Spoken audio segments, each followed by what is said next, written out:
हाय दोस्तों, सबसे पहले मैं आप लोग को जय माता दी बोल दूं। ये चैत नवमी है। जैसे कि ये नवरात्रि चल रहा है तो नवरात्रि का 8वें दिन के रात में ये पूजा होता है। ऐसे बोलते हैं नवमी पूजने के।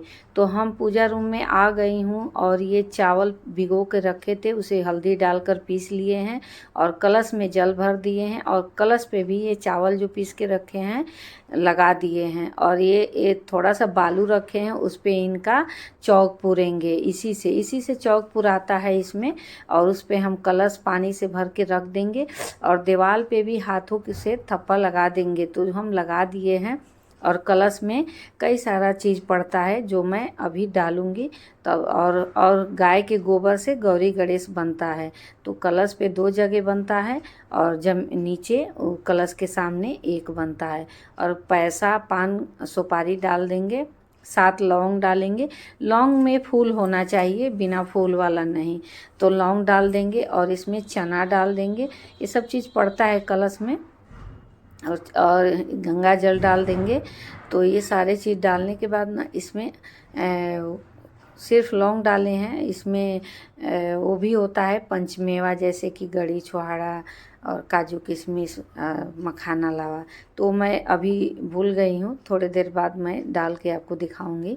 और इसमें आम के पल्लू डाल देंगे। आम के पल्लू में 7 पत्ता होना चाहिए या 9 पत्ता। तो मेरे में 7 पत्ता है। और फिर हम इस पे चावल से भरा एक कटोरी रख देंगे। मिट्टी का ही कटोरी है, कलश के साथ मिलता है। और फिर गौरी गणेश को सिंदूर से टीक देंगे। और फिर ये जो चावल पीस के रखे हैं ना, उस चावल पे भी हम थोड़ा थोड़ा लगा देंगे दीपक रखने के लिए। और जितना दीवालों पे थप्पा लगाए हैं ना, सब पे सरसों का तेल और सिंदूर लगा देंगे, जो मैं लगा रही हूँ। और चावल पे दीपक रखेंगे। फिर से मैं गौरी गणेश को टीक दूंगी एक बार। और चावल से जो भरा कटोरी रखे हैं ना, अब जाके मैं इस सेहरा पहनाऊंगी। सब कुछ विस्तार से होता है। जैसे कि पहले आदमी नहाता है, फिर कपड़ा पहनता है, टीका लगाता है, उसी तरीके से देवी देवता में भी होता है। तो दीपक भी रख दी हूँ और इधर साड़ी भी, उनका वस्त्र भी चढ़ा दी हूँ।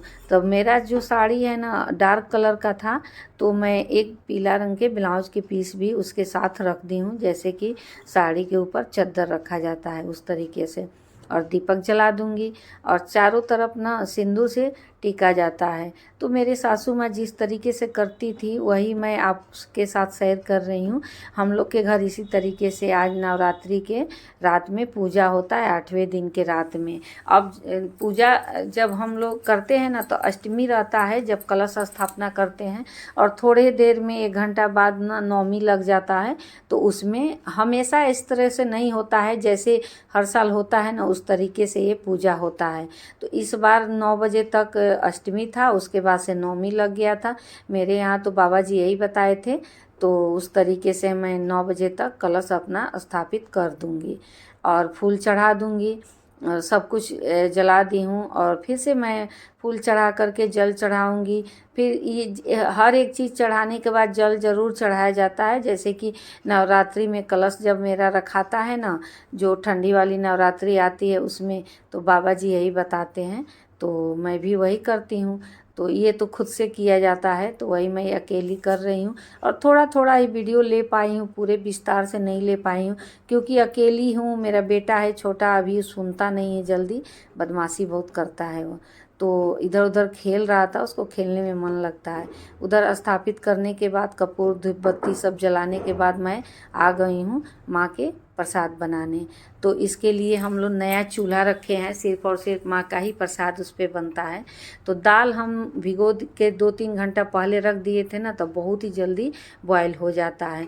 और उसका पानी भी निकाल लिए हैं। और इधर देखिए दाल बहुत अच्छे से बॉयल हो गया है। इसका मैं आपको रेसिपी नहीं दे रही हूँ, सिर्फ मैं ये दिखा रही हूँ, ये आप लोगों से शेयर कर रही हूँ कि किस तरीके से और क्या क्या मैं अपने यहाँ नवरात्रि में नवमी के रात हम लोग पूजा किए हैं, क्या क्या बनाए हैं। बस यही। तो मैं इसे पीस लूँगी, मिक्सी को भी अच्छे से धुल ली थी। और उसके पीस कर उसमें नमक, जीरा, हींग मिला दूँगी अच्छे से। और आटा भाई गुथा गया था, तो इसमें इसे अब हम भर कर और सबसे पहले मैं तवा पे इसे हल्का हल्का सेकूंगी, उसके बाद ही तलूंगी। इसी तरीके से बनता है। तो हम लोग भी ये सब चीज़ चेंज नहीं करते हैं, जैसे मेरे सासू माँ की हैं वही हम लोग निभाते हैं। जितने भी बहुएं उनकी हैं सब लोग इसी तरीके से करता है। तो मैं भी वही आपको दिखा रही हूँ। तो इधर पूड़ी मैं भर कर और खुद ही भर रही हूँ, बेल रही हूँ, फिर सेक भी रही हूँ। पर ऊपर से मेरे घर में एक रहती है, तो वो अपने बेटी को भेजी थी, थोड़े देर के लिए आई थी, आटा वाटा गूँथ दी थी और जो लोई होता है ना वो बना दी थी। बाकी काम मैं अकेले ही सब कुछ की हूँ, वीडियो भी बनाना, ये सब भी बनाना, सब कुछ। और हम लोग के यहाँ ना ये सरसों के तेल में ही पूड़ी तलाता है। सरसों का तेल में देसी घी डालकर तला जाता है। और इधर मैं बखीर बनाने के लिए रख दी हूँ। ये बखीर में गुड़ वाला ही चावल बनता है, तो हम लोग रसियाव भी बोलते हैं, बहुत लोगों के घर बखीर भी बोला जाता है। आपके यहाँ क्या बोला जाता है? आप क्या क्या नवरात्रि में बनाई हैं कमेंट में ज़रूर बताइएगा। तो ये देखिए मेरा ये भरा पूड़ी, ये है बखीर, सब कुछ बन कर के रेडी हो गया है। 11:30 तक मेरे यहाँ बन गया था, पर हमको चढ़ाना था 12 बजे के बाद ही। तो ये सादा पूड़ी है। और थोड़ा सा मैं ऐसे अपने आप को भी दिखा दी हूँ क्योंकि पूरा वीडियो अच्छे से ले नहीं पा रही थी। कहाँ कहाँ मैं स्टैंड लगाऊँ, कहाँ ये बनाऊँ, माँ का पूजा में थोड़ा सा परेशानियाँ आती है, इसलिए मैं बहुत अच्छे से वीडियो भी नहीं ले पाई हूँ। अब मैं 12 बजने में 5 से 7 मिनट कम था, तब हम थाली लगाना स्टार्ट कर दिए हैं उनके भोग के लिए। तो एक भरा पूड़ी, एक सादा पूड़ी और उस पे हम रसियाव रख दिए हैं। अब हम फिर से पूजा रूम में जा रहे हैं। पूजा रूम मेरा छोटा है, तो इसलिए मैं पूजा रूम में नहीं बना पाती हूँ। नहीं तो बोला जाता है ना कि जहाँ कलश रखाता है वहीं पे बनाया जाता है। मैं दूसरे तरफ बनाती हूँ, किचन में नहीं बनाती हूँ।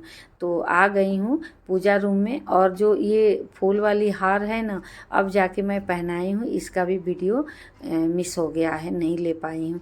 जैसे कि अकेली हूँ, बेटा मेरा सो गया था, मैं अकेली ही ये सब पूजा कर रही थी। जो लड़की आई थी ना मेरे यहाँ, वो भी चली गई थी। उसका जो लोई बनाने का काम ख़त्म हो गया था, तो वो भी चली गई थी। तो मैं अकेले पूजा कर रही हूँ। मेरे पतिदेव भी सोए हुए थे और बेटा भी। तो सब जगह हम पेपर रखे हैं, फिर आम के पल्लू रखे हैं और सातों माँ के लिए 7 जोड़ा पूड़ी चढ़ा दिए, एक भरा पूड़ी, एक सादा पूड़ी।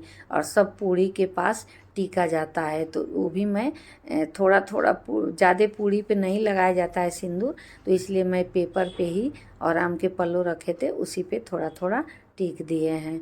और इधर दीपक अच्छे से जल रहा है। मेरा साड़ी आपको देख के लग रहा है ना कि माँ बैठी हुई हैं। मुझे तो यही फील होता है, क्योंकि मैं जो भी पूजा करती हूँ सच्चे दिल से करती हूँ अपने हिसाब से। और इसमें गलतियाँ क्या होती है ये तो माँ ही जाने।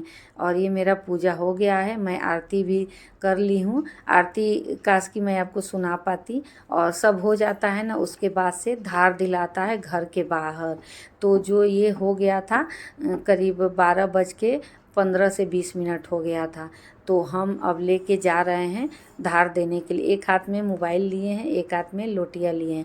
अपने पति देव को जगाए हैं, रोड में जाना था तो डर लग रहा था, तो इसलिए तो धार देकर मैं फिर से पूजा रूम में आ गई हूँ। आपको एक बार और दर्शन करवा दे रही हूँ। अगर मेरा वीडियो आपको अच्छा लगे तो please like share and comment ज़रूर कर दीजिएगा। माँ के लिए जय माता दी ज़रूर लिखिएगा, आपको भी बहुत खुशी मिलेगी, मुझे भी। से मैं एक बार आपको दर्शन दिखा दूँगी, इसके बाद मैं जाऊँगी अपने किचन में। तो फिर मैं कटहल का सब्जी और चौराई का साग बनाऊँगी। उसका वीडियो मैं आपको नहीं दिखाई हूँ। बनाते बनाते 2:30 बज गया था, उतने बजे रात तक हम जगे हुए।